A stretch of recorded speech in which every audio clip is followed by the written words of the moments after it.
International Olympic Committee announces new framework on transgender athletes. The new guidance follows a 2-year consultation process with more than 250 athletes and concerned stakeholders. Released on Tuesday, the framework is not legally binding and will place the responsibility on individual sporting federations to determine if an athlete was at a disproportionate advantage.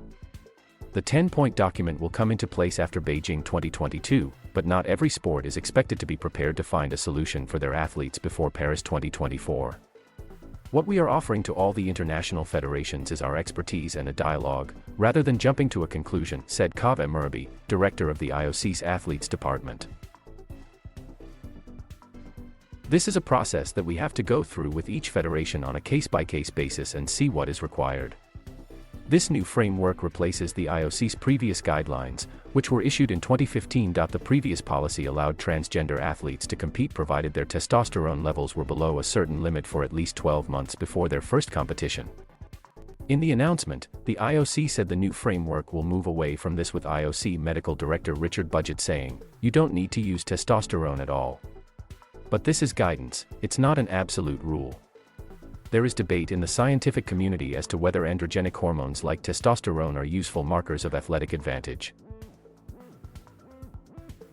The new guidelines also apply to athletes with differences of sex development, such as the South African 800m runner Caster Semenya, whose testosterone levels have been recorded as too high to compete as a woman in some events. The announcement follows the 2020 Summer Games, which have been labeled as the most inclusive games to date, without sports reporting in July that there would be at least 180 out LGBTQ+ Olympians in Tokyo and at least 4 athletes who are out in either trans or non-binary.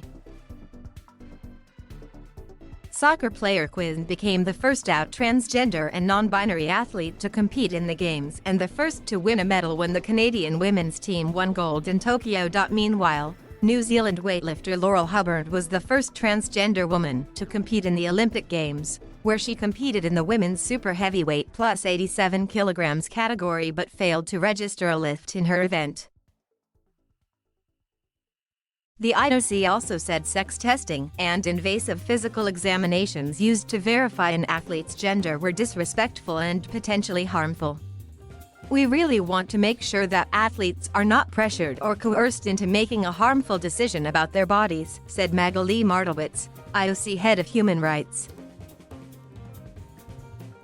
The framework stresses that athletes should be a part of the decision-making process and says these guidelines will be subject to periodic reviews to reflect any relevant ethical, human rights, legal, scientific and medical developments in this area.